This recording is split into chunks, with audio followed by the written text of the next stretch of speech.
Thank you for tuning in. Hey, Miss Lil, how goes it? How low? Look at my butt. I'm really impressed with my background here. But I wanted to thank Dr. Her name is Dr. Hailparn, but I like Dr. Troy, and she's very cool with the Dr. Troy. I think Dr. Troy is just so hip and cool, so that's what we're going to go with. So Dr. Troy was very nice enough to join us to talk about, of course, vaginal rejuvenation, but it's more to it.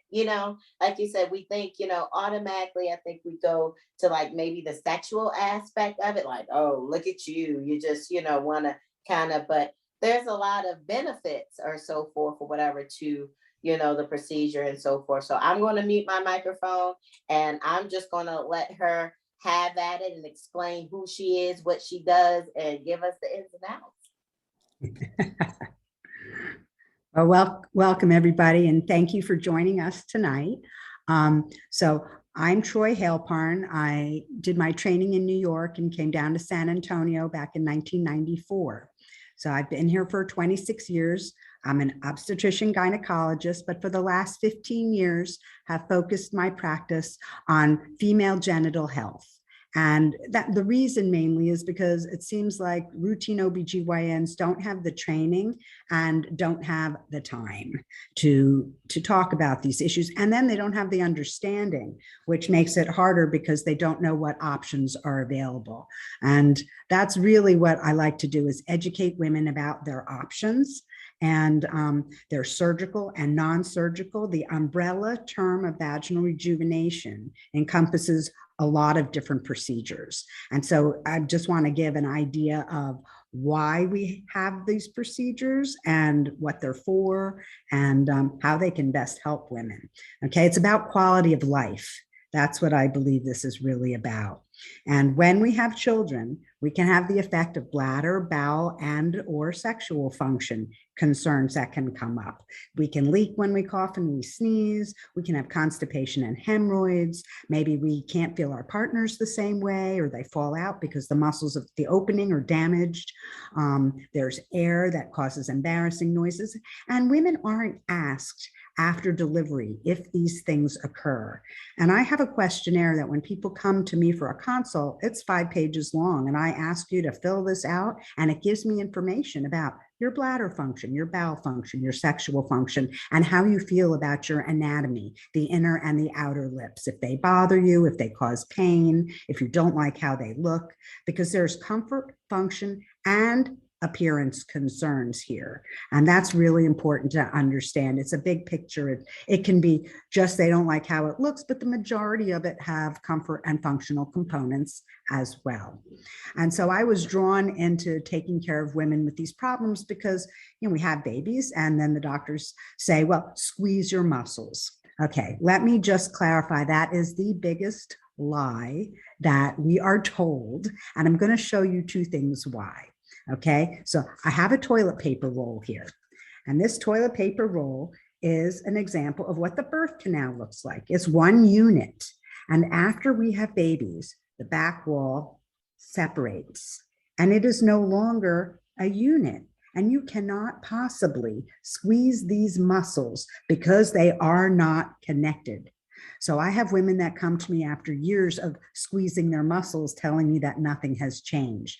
If you try this for 3 months and nothing has changed, then it is an anatomic problem. Again, the muscles were together, now they're no longer together. You cannot make these muscles connect, and they will not strengthen over time. You can do this all day long, and it's not going to do anything. So please recognize that when the back wall is damaged, it affects bowel and sexual function, and squeezing is not going to put those muscles back.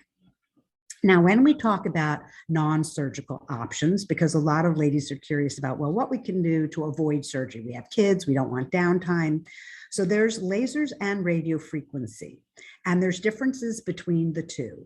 My preference is using radiofrequency because it is non-ablative. It does not destroy the cells to rejuvenate them. It just stimulates the cells. And it does a lot of things when it's used inside the vagina to treat Incontinence, to treat dryness causing painful sex, to cause reduced, it helps with reduced orgasmic response. It can help sensation improve, and it can tighten a little, but it will not put the muscles back.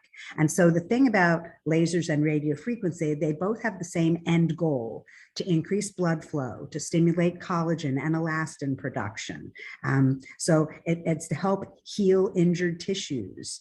And so one of the things that I really like is that radiofrequency stimulates nerve and blood vessel regeneration. So that helps with sensation inside, that helps with orgasmic response. So this can wake things up for women, and it can be very helpful, but it needs 3 treatments, roughly a month apart, to actually get the maximum results, because each one builds on the one before.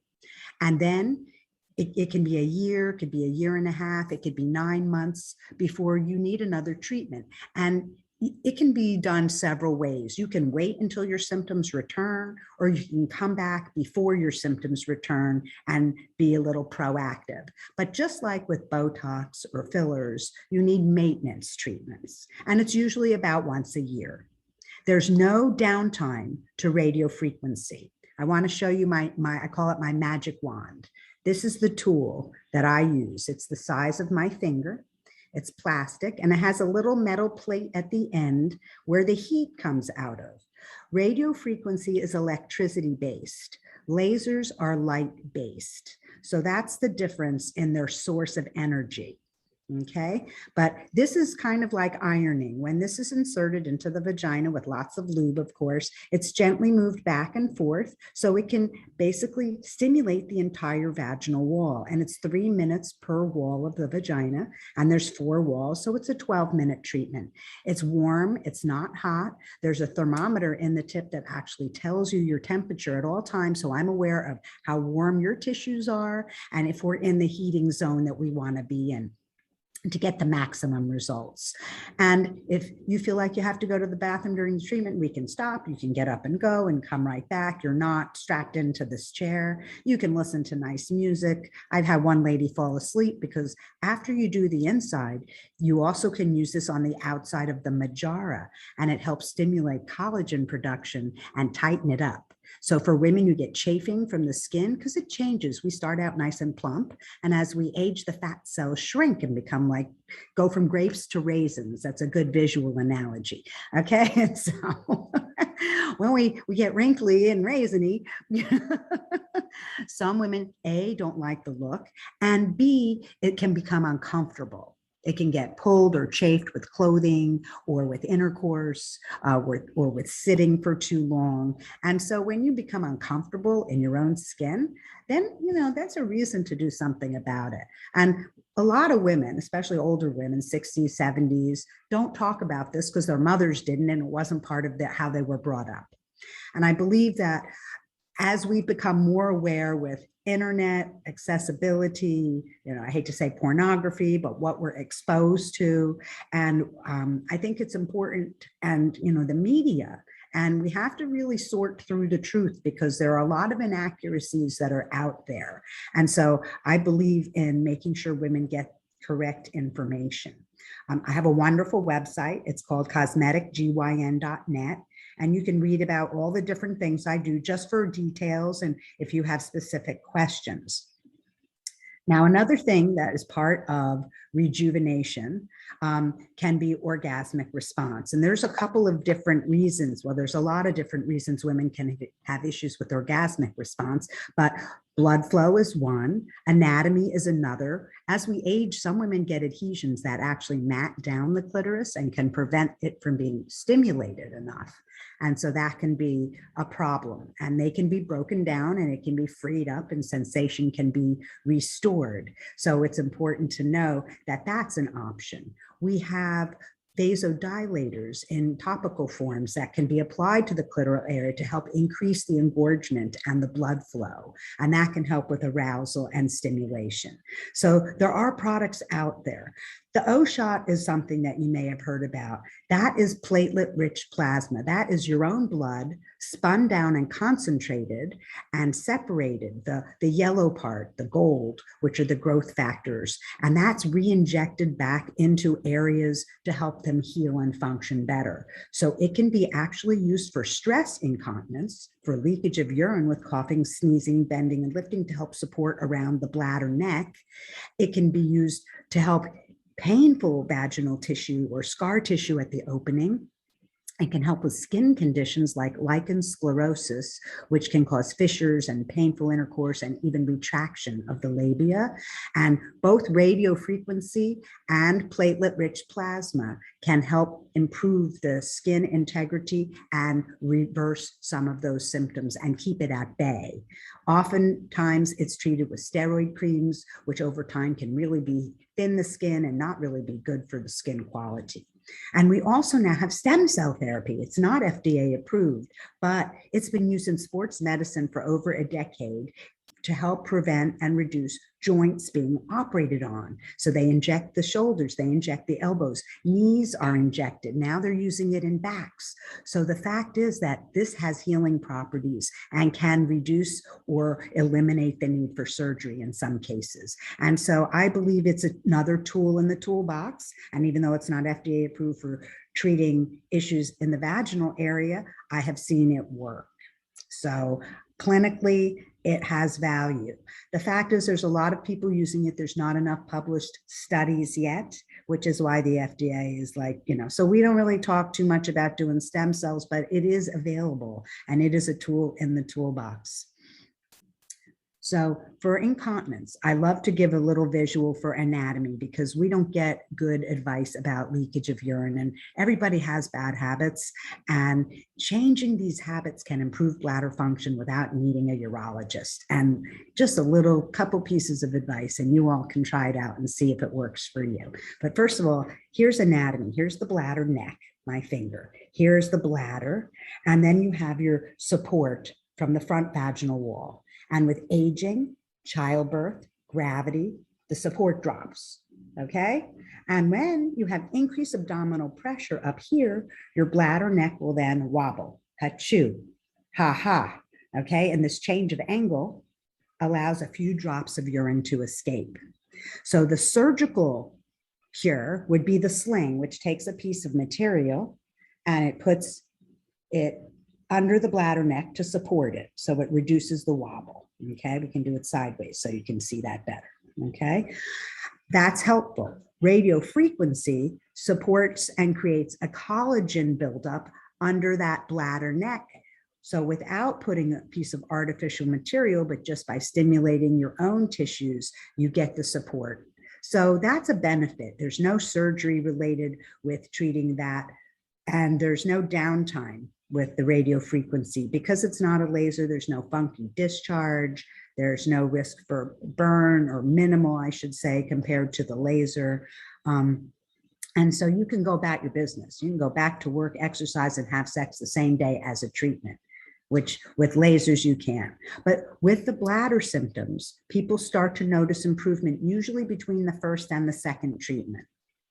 Okay, and then by the second to third treatment, it's better. And I've had women who couldn't jump on a trampoline, jump on trampolines, couldn't go on long hikes without having to stop every place they saw a bathroom. So it calms down the urge and it helps the leakage with the increased abdominal pressure. Okay, now what else can help that? Reducing the abdominal pressure. So women, if you're a little bit overweight, 5 to 10 pounds, 10 to 20 pounds, by reducing your weight, you reduce the downward pressure on your bladder neck. And the studies have shown a 50% improvement in your bladder function if you drop that 10 pounds. So just by changing what you eat, you can help lose that weight and your bladder will start to function better. So that's one thing. Okay, the second thing is caffeine consumption. I know most of us drink caffeine, and I will tell you a cup in the morning is okay. But if you're drinking more than that, it has a negative impact on our bodies and on our bladders. And I'm going to tell you why.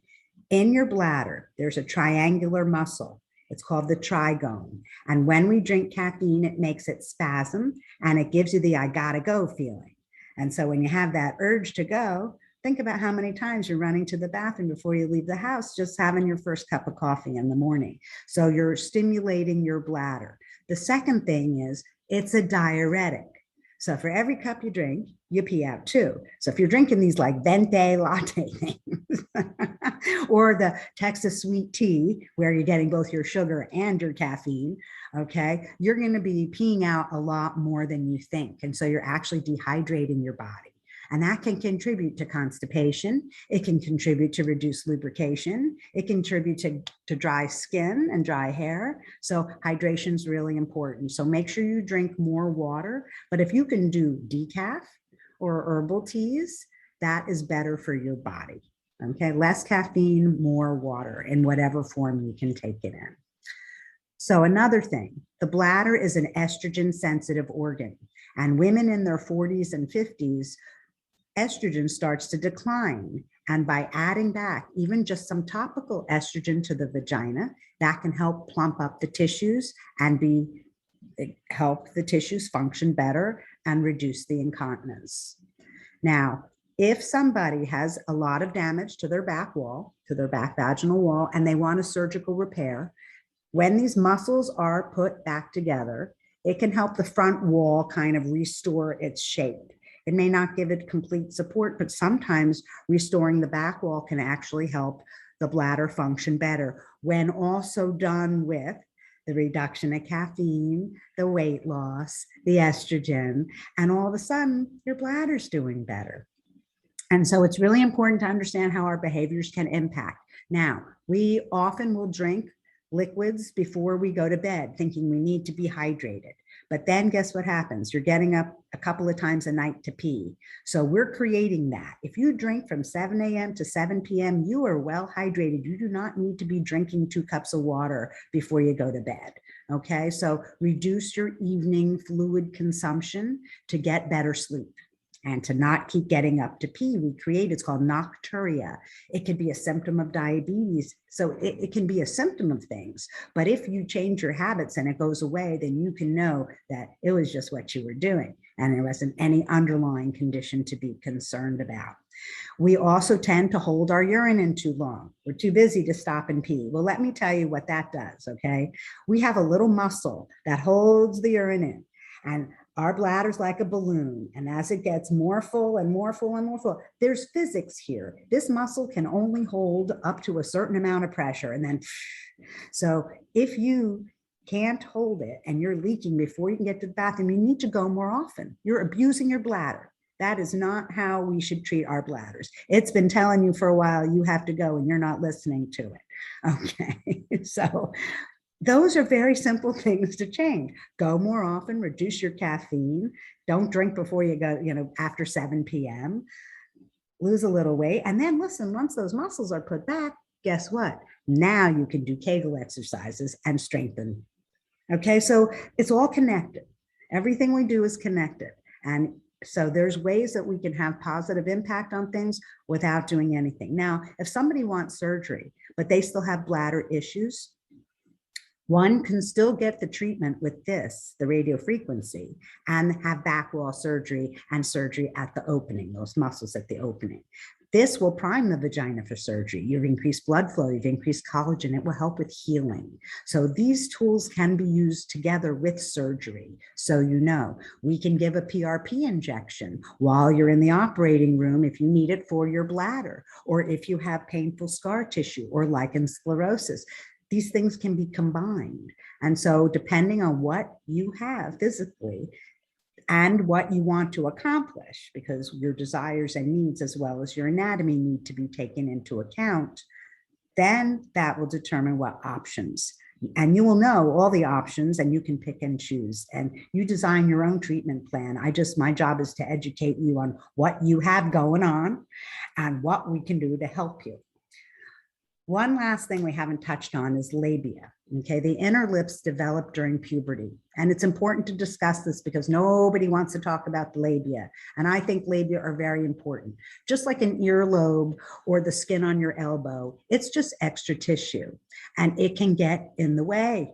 It can cause pain and it can cause us to not like our bodies and how they work. And it can create body image problems starting early on in the teen years because that's when they start to develop.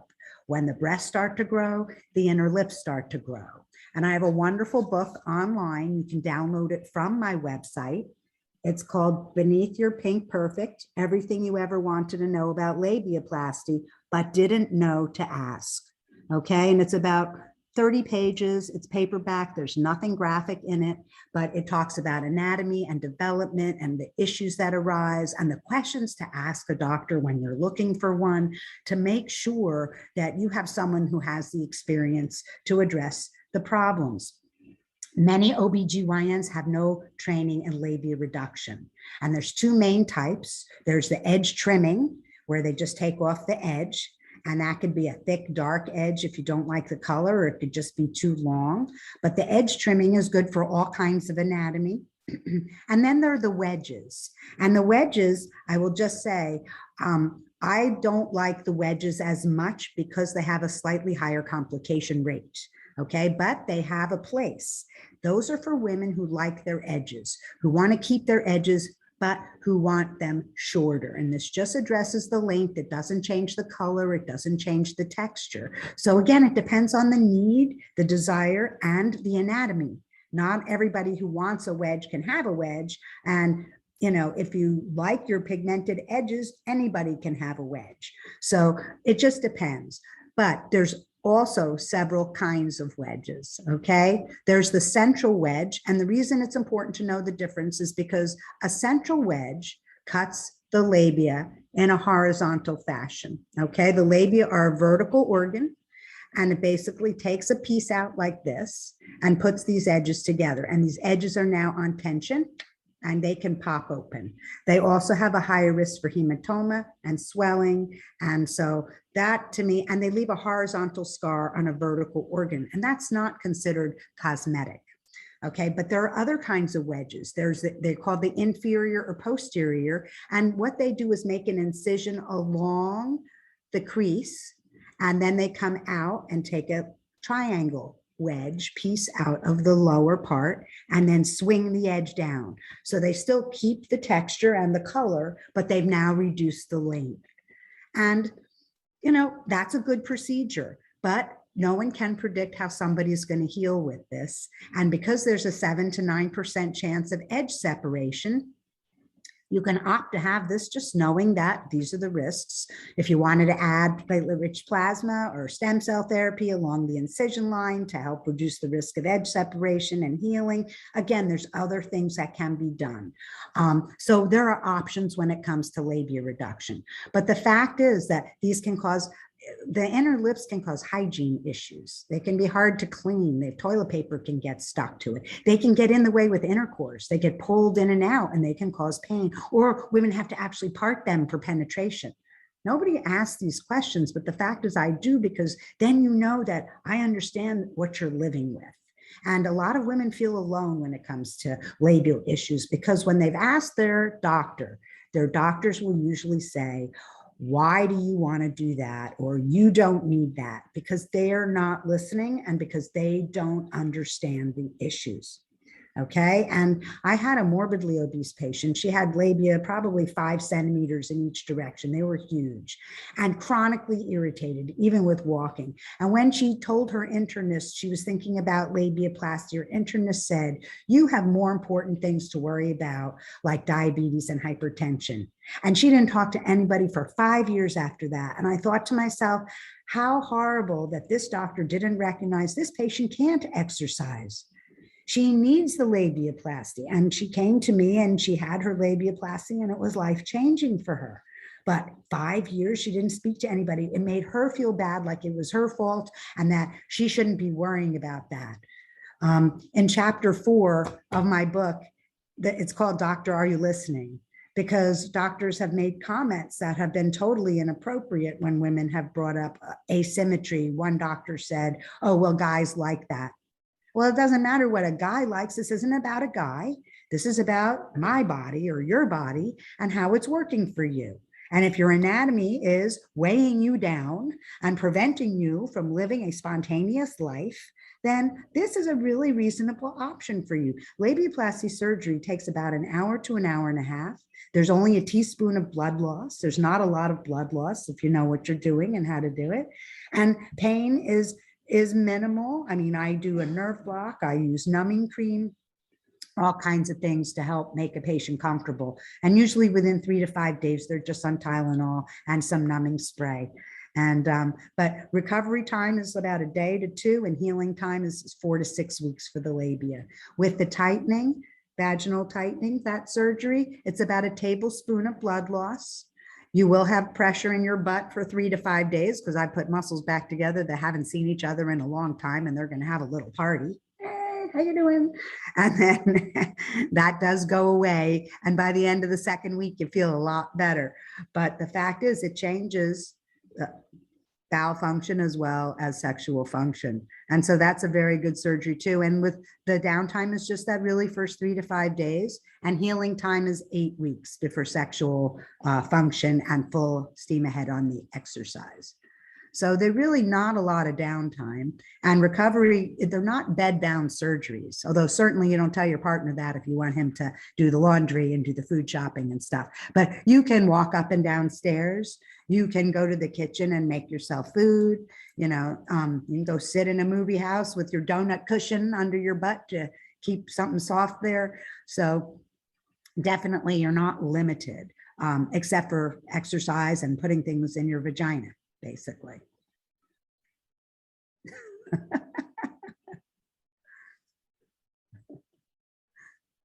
Does anybody have any questions for me? I know I talked about a lot of different topics, but that was the broad introduction to vaginal rejuvenation.